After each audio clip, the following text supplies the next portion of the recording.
Hay muchas preguntas que nosotros como creyentes nos hacemos, muchas preguntas que tal vez encontramos en la Biblia, pero hay algunas que tal vez no vamos a encontrarlas con claridad. La verdad es de que lo que Dios ha revelado a través de las Escrituras está exactamente diseñado por Él para que nosotros conozcamos lo que es necesario para nosotros en este momento. Y lo que falta por conocer, o lo que tal vez lleguemos a conocer cuando estemos en su presencia, será diferente, obviamente. Pero lo que Dios nos ha dado a conocer hasta ahora es suficiente para tener una idea de lo que está por venir. Y una de esas preguntas, obviamente, es: ¿dónde está la morada de Dios? ¿A dónde vamos a ir nosotros los creyentes? ¿Hay un tercer cielo? ¿En dónde está ubicado? ¿Y qué podemos esperar de él? Preguntas como estas siempre nos van a dejar con gran inquietud. En la lección de hoy día vamos a ver lo que Pablo quiso decir en unos pocos versículos de su experiencia cuando él estuvo en el tercer cielo. Es nuestra lección de hoy día aquí, en un momento con Dios.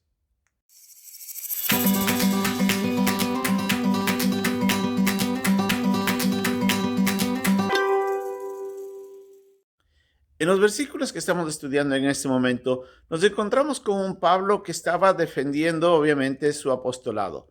Como habíamos visto en los versículos anteriores, él estaba defendiendo a la iglesia de aquellos falsos apóstoles que habían llegado a tratar de menospreciar su autoridad y, obviamente, a desviar a la iglesia. Y en ese espacio de enseñanza, Pablo, y también de defensa, de apología de su fe y eso, Pablo en este instante abre otra ventana especial de su enseñanza para hablar de un evento que, aunque no se detuvo mucho para explicar, quiso dar a entender de que el propósito del por qué contaba de esto era para defender de que él era alguien quien había sido escogido por Dios para servirle. Recordemos que en el capítulo 11, en los últimos versículos, Pablo habla sobre todas las pruebas que él pasó y que esas pruebas, aún inclusive su sufrimiento por la iglesia, generaban debilidades en él. Y él decía: yo me glorío en mis debilidades. Y en ese momento, Pablo, nuevamente en esta carta, en estos primeros versículos del capítulo 12, hace referencia a esta presencia de Pablo en el tercer cielo o el paraíso, como él utiliza diciendo en los versículos 2 y 4. Y después continúa hablando sobre sus debilidades y sobre la petición que le había hecho a Dios y de la lección que vamos a aprender en un futuro sobre la respuesta de Dios cuando le dice: bástate mi gracia, porque mi poder se perfecciona en tu debilidad.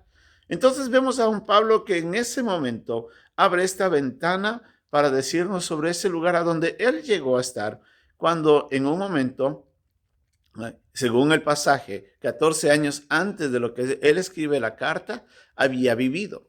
Ahora exactamente no nos dice en dónde él se había encontrado cuando había visto esta visión. Y él mismo dice de que no entiende si realmente o no reconocía si realmente había estado en presencia en cuerpo y alma o solamente había sido su alma o había sido una visión. Dice: solamente Dios lo sabe, y lo confirma dos veces para dar a entender de que él no conocía todo, no entendía todos los detalles de todo lo que había pasado en ese momento. Por si recuerda de que había llegado a lo que él llama el tercer cielo y después menciona al paraíso.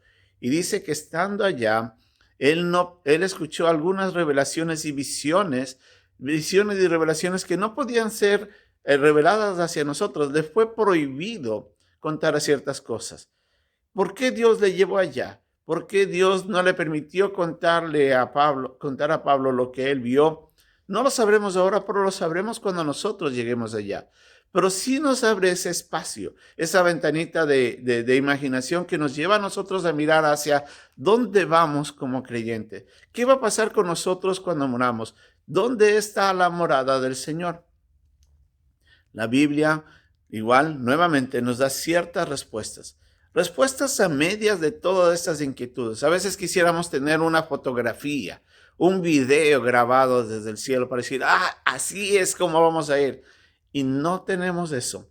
Tenemos ciertas ideas de sus características, ciertas ideas de lo que va a pasar con nuestro cuerpo, con nuestra condición como personas y todo eso, pero hasta ese momento seguiremos caminando con fe, sabiendo que llegaremos.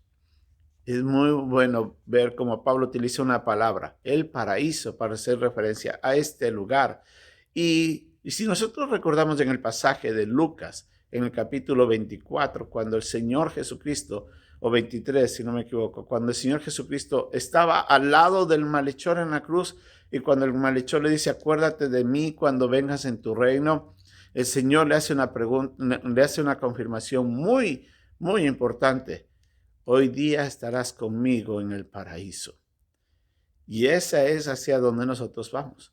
Entonces, lo que podemos entender es que Pablo posiblemente llegó a este lugar, al lugar en el que la Biblia le llama el paraíso, en donde se encuentran actualmente los creyentes, aquellos que han muerto y que su alma ha sido llevada a la presencia de Dios por haber puesto su fe en Jesucristo como Señor y Salvador.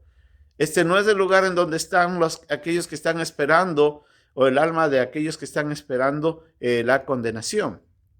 Es otro lugar muy distinto. Ese es el lugar que se le conoce como Hades, el lugar de espera antes del juicio final.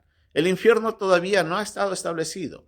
El infierno va a establecerse cuando sea lanzado en primer lugar el falso profeta y el anticristo, y después Satanás, y después todos los que no han creído en Cristo. Los creyentes vamos a donde el Señor Jesucristo está. Y recuerden que Jesucristo en el capítulo 14 dijo de que Él iba a preparar morada. Y allá donde nosotros, a donde Él está, va a llevarnos a nosotros. Y Él dijo, yo soy el camino, la verdad y la vida. Nadie viene al Padre sino por mí. Entonces, podemos tener cierta idea de que este tercer cielo, esta morada, es un lugar en donde está solamente el Señor y los creyentes. Ahora, debemos recordar que nosotros tenemos un lugar a donde vamos a ir, ese tercer cielo, ese paraíso. Pero la Biblia también nos habla de varias cosas, de varias características que nos pueden ayudar a nosotros a entender algo. Recordemos, hay algunas cosas que en la Biblia están enseñadas, aunque son claras en cuanto a la existencia de eso, pero no están claras en cuanto a la descripción absoluta de los detalles de qué y el cómo y cuándo y por qué de las cosas. Pero lo que sí nos dice la Biblia es de que existe, por ejemplo, el cielo. Si el cielo que nosotros conocemos de este cielo al cual nosotros contemplamos cuando alzamos nuestros ojos y vemos ese cielo azul en donde se encuentra la atmósfera, y obviamente las características de la atmósfera y ese color azul está dado por las capas de ozono y las capas y el reflejo del agua y de la luz que genera esta visión azul, ¿no? Pero recordemos de que ese no es el cielo, ese es solamente una atmósfera. Pasando esa atmósfera, nos encontramos con el otro cielo que nosotros conocemos como la verdad del universo. Y ese solamente se puede contemplar en la noche, porque la falta de luz hace de que ya no haya ese reflejo que se encuentra en el ambiente que impide que nosotros podamos ver claramente. Solamente vemos ciertas estrellas o ciertos astros en el cielo, como la luna durante el día o el sol. Por todo lo demás se queda bloqueado. Pero cuando vamos a la noche vemos la magnitud. Esto es lo que se conoce como el universo o el segundo cielo. Y la Biblia también hace referencia a ello.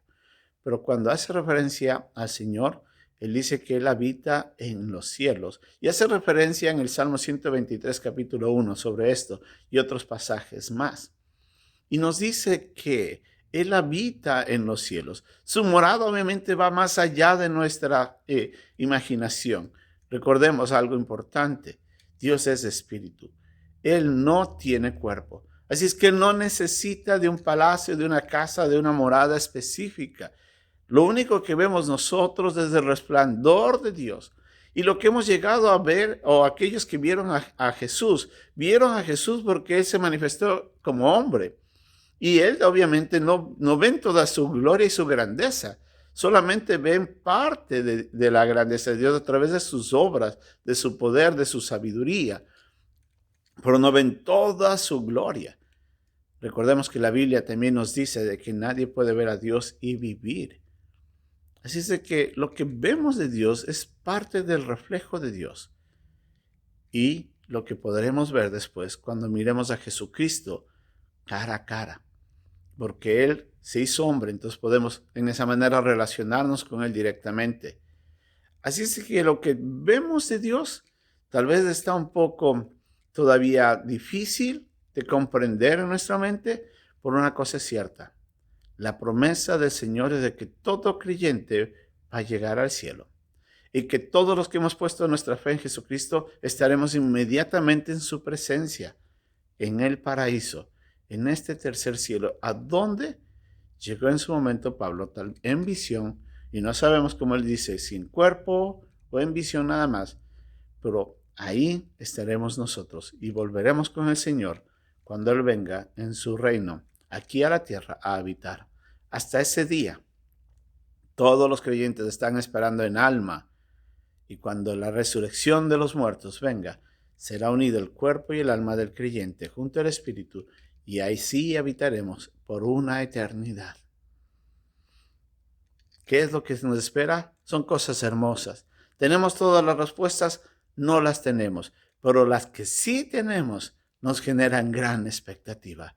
Y la esperanza basada en las promesas de Dios nos asegura que conoceremos más ampliamente de esta realidad.